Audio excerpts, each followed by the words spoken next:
Kidd, by the way, is saying now as head coach of the Nets, he's going to combine the coaching traits of Rick Carlisle and Danny Ainge to help form his style. And I know you keep in close contact with Jay Kidd and even play a little golf together during the offseason, right? He's a good friend. Really? And, that's funny because I thought you guys had kind of a run-in one time. We did. Yeah. We did. Here you go. What happened? I was playing with the Rockets. I scored a layup, and I just threw the ball at him. I was really just trying to throw it to the official, and it looked like I was throwing it on his head, and they threw me out of the game. You got ejected for that? You weren't even looking at it. I immediately went in the locker room, and I called Rod Thorne. I said, I am not paying that. I don't care what you do. He said, well, I'll just suspend you the next game. You lose more money. You know why they know they know it was on purpose? Because Eddie never passes the ball. He had to have been on purpose, right? Nice. You hit him right in the head. You were kind of looking away. Like, tell me the truth. No. Tell me the truth. Well, I think you should go with this pattern.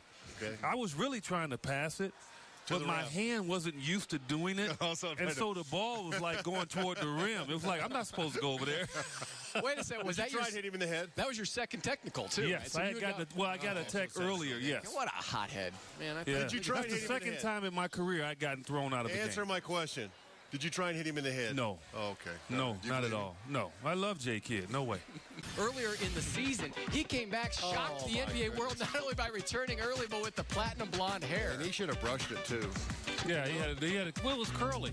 But, you know, when it's blonde and curly and tight to your head, it just doesn't look good. Actually, it didn't look that bad, but it is funny. It makes Do you remember how that energized this city, though, and this team when he came back early, looking like that, of course, and the Suns actually upended the Spurs. So other bad dudes along the way. He had a couple of them last year, though, didn't he? Andrew That's ridiculous. That's your favorite. You loved DeMar Yeah, I tried to destroy him. We were in Denver when we saw that hairdo. That's awful. He was scary, man. You like to wake up in the middle of the night and he's standing over you. He was part of the bench mob, too. That's why you don't want to use a bench mob. What is that? Is that like a leopard print? Do we even really need to know? He just didn't know what to do. You know, Michael B. Oh, how about that one? What is Mike do? Yeah, I think I look good. I don't care what you guys say. We didn't find the flat top? I wanted Michael Beasley that Shanghai one he had last year. Yeah. Remember that Shanghai? Yeah, he did. Yeah, that should have. Tom's was okay. It was kind of curled down at the bottom. You know, I was good. I like my hair. We have one more. We do? Oh, Lord. Yes. Oh, so now you're see. You know, look at that. You know what? Seriously. You know, and I actually tried. No, you be quiet. You be quiet. I'm trying to figure out what did you decide to do when you got up that morning with that hairdo? I'm serious. Wow. You look like you belong on Happy Days. He looks like he's trying to be a soap opera star or something. He's trying to go all Hollywood. Fake Fonzie looking something. They're pretending to laugh. You know who Fonzie was on Happy Days? That is pretty bad. That was. I told you. I started it. I started ripping on myself. You were a counterfeit. Did you rat it? Did you rat it to make it stand up like that? Curling iron. No, you didn't. Iron. No. Curling iron? No. You did. Off the stove. You probably did. Off the stove, too. Thanks. Put that down. Put that silliness down. Did you have a chance to mark it up too? Oh, you didn't mess with it like my guy Tom Chambers did. Oh, that's not the first time that's happened. That's a regular basis. All right, according to Eddie Johnson and Tom Chambers, the best young big man in the NBA has the initials AD. But those are Adrian Dantley retired a long time ago. No, those are two different players. One thinks Anthony Davis, the other thinks Andre Drummond. So here we go. Andre Drummond is the best young big man in the NBA. True or false, Eddie Johnson? True. Oh, true. No doubt about it. I cannot believe. You know what? Tom Chambers. I see all your pictures on that book. Is an offensive player. He's an offensive player, and I was an offensive player. I get it.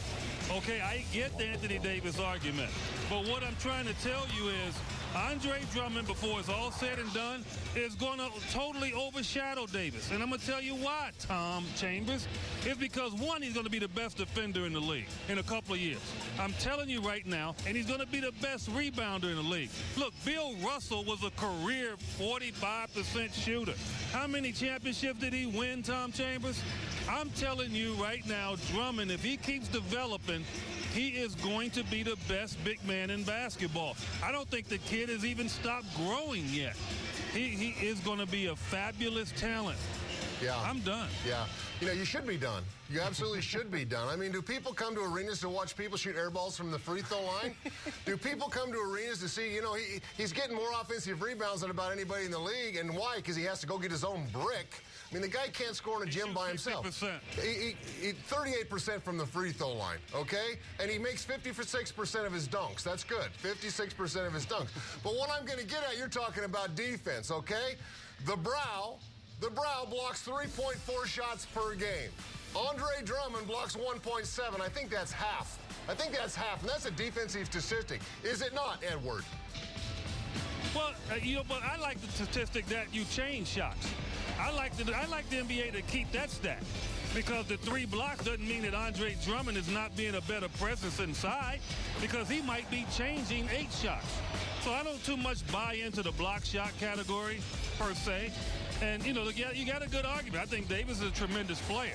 But I'm telling you, in terms of winning, Andre Drummond will eventually put more victories on his team than Anthony Davis. Well, he better get a surrounding cast, because the surrounding cast is a lot like him. They're chuckers, and they're guys who can't shoot, guys who can't make free throws. So he's got to get some other people, because that New Orleans team, they got some talent down there. They got some injuries right now. But I'll tell you right now, if those 2 guys were coming out in the draft, you're telling me you would select Andre Drummond before Anthony Davis? No, I don't know if I would. Exactly. No, I didn't say that.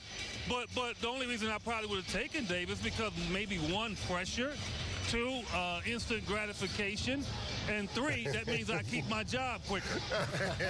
Okay? I like the knockout reference, too, because earlier today, Kevin Durant actually met and took a photo with Muhammad Ali, and Muhammad is going to be at this game tonight. Nice. Oh, wow. Way to work right into that little boxing. I'm in your head. I just come up here and look in your head. You don't have to tell me anything. We got it. I look in both of you guys' head. That's why he's always wondered how I know his notes. It travels right through TC's head, right to mine. Even if we told him something, you think he liked to listen or anything like that, huh? He ain't a little listener. You know, when you go 8 for 8 from behind the 3-point line, you know, when we got our 60s and there was a little thing on ESPN, Carl and Shaq and myself, we had all free throws. No threes were being taken, so it's unbelievable that he can do it from behind that line. But you know what? I was disappointed at the end of that game. Why? Because he was going, come on, let me hear it from the crowd. Really? Put yourself on Mount Rushmore. Ask the fans to cheer for me. Really?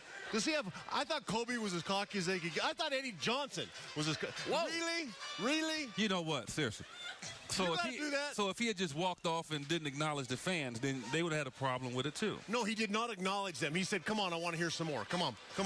What? I got 61. I want some more noise. If he was a selfish basketball player. You better take that if out of there. If he was a selfish basketball player on the floor. On the floor. I got that part. Right? On the floor. Yeah. Then I could say, okay. Yeah. But he doesn't care about points, because if he did, he'd try to get 40 every night. He cares about Mount Rushmore and the crowd cheering for his 61. You know, if I was as good as him, I'd be out there dancing the salsa. I don't know what you're talking about. I think you did dance the salsa. He danced the salsa after he hit that shot again for Houston. He's got a lot of nerve. Yeah. If he was doing what LeBron did, are you kidding me? He'd be walking around with that snarl on his face the whole time. Are you kidding me? Yeah, no. I do remember when he went to the bench, though, when he scored the 60 against Seattle. You know what? You know why I did that? Oh, did he? Oh, yeah. You know why I did that? You know why I did that? Why? Because Kevin said, Tommy Gun. I go, there's the guns, baby. Well, what's the difference then? I was in the huddle like this by myself with you people around me. Well, you got to admit, it's more cameras now than it was back when we played. They only had like 2 cameras when we played. Cameras, and they were black and white.